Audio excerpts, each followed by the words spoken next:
Are you looking to boost your internet capabilities throughout your house? The Zyxel pass-through Ethernet adapter is a great addition for any home console or PC looking to get any extra internet speeds. Affiliate link below.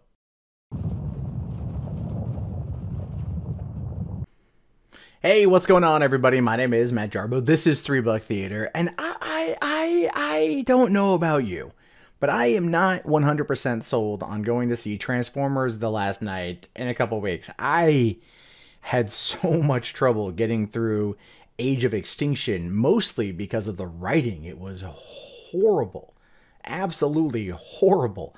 The fact that the Transformium was the element that created Transformers, and like when that was asked to the writer, like, why'd you name it Transformer? He was like, it's a movie.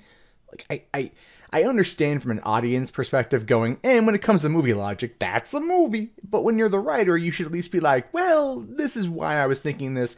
This is where my head was at. This is what I was looking at. Instead of just going, it's a movie. I mean, like, Christ, we made that joke when Fast and Furious 5 came out. So, it was just, yeah, not a good movie. This one, I don't know. I don't know what to think of it. It looks cooler. Anthony Hopkins, Knights of the Round Table, all sorts of old shit. But it still strikes me as odd with The Last Night, given that it's going back to the Middle Ages, back to King Arthur, and Transformers were already here. Because in the first movie, which came out 10 years ago, hard to think, but it did, that's when the first Autobots came to Earth, supposedly, but now they're going back and they're retroactively fixing that. And they're not just fixing it with The Last Night. No! They are fixing it with Bumblebee. That's right, Bumblebee, the relatively mute Autobot, is getting his own spin-off movie, a movie that we knew was coming. It was announced a while back that there was going to be, 14 films in development, and one of them was going to be a Bumblebee prequel film. It was going to be a spin-off starring him, and we already know now that that's going to go into production in a couple months, and it's going to come out next summer, and it's being directed by Travis Knight. Travis Knight recently directed Kubo and the Two Strings for Laika Entertainment, a company that he co-owns in the city where I used to live, and his father, believe it or not, is Peter Knight, who is the founder of fucking Nike. Of which case, also, Nike is a reason why my rent skyrocketed, so fuck you for that. But anyway, I like Travis Knight as a director, and I'm curious to see what he's going to be doing with this movie. Michael Bay's Transformers movies are hit or miss with fans, right? People can, as much as fans say they hate him, they still flock out to see him all the time. But this one, they're going for a different perspective. Bay's movies have been like explosions, and it's been like directing from a megaphone, and not very personal, character-driven films. Michael Bay doesn't do personal character-driven films on that scale at all. He just likes to blow shit up, and that's fine. That's his genre. But Transformers The Last Night is his last go at directing the franchise for now. Transformers 6 is already like being talked about, and I wouldn't be surprised if they were like, we need somebody to direct it. And then Michael Bay is like, well, nothing else sounds good, so why not? We'll go blow up some more shit and help kind of kill the planet from our carbon footprint.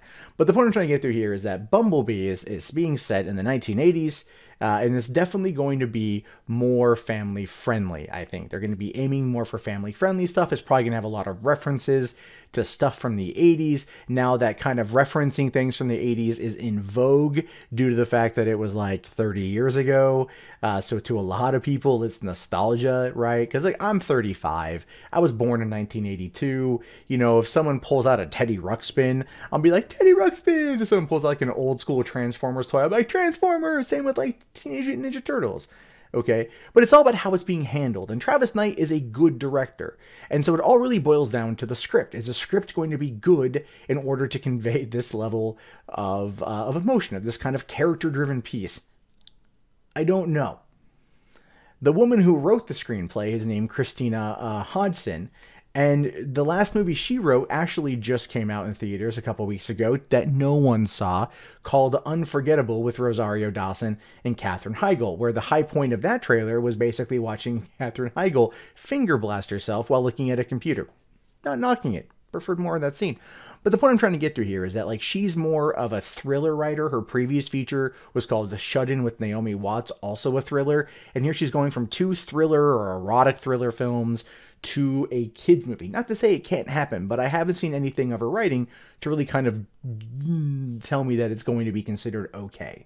And so when I look at Bumblebee as a whole, I think to myself, how can this character be in 1980s if he clearly came to Earth in 2007's Transformers? Well, it turns out, according to the Transformers wiki, no, Bumblebee actually came to Earth in the 1980s. He was the first Autobot to come to Earth.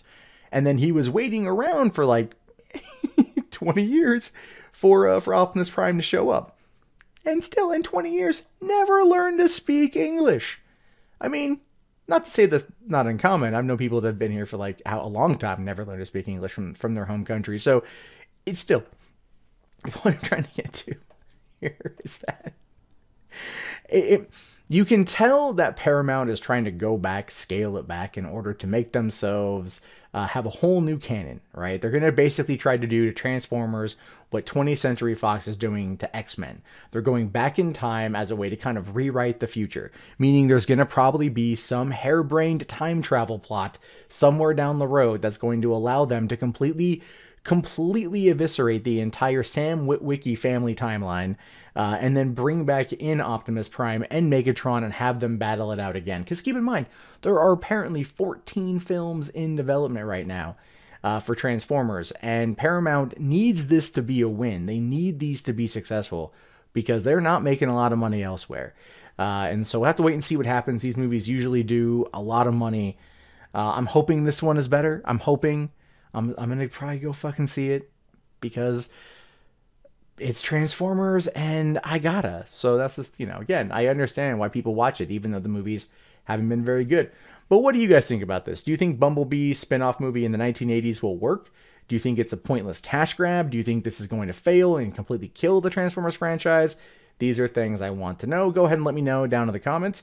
My name is, of course, Matt Jarbo. This is $3 Theater. If you guys haven't already, thumbs up the video, subscribe to the channel, check back often for more content from me. If you want to get in on the discussion, Reddit's a good place to do it. And if you want to support the channel, links below in the video description.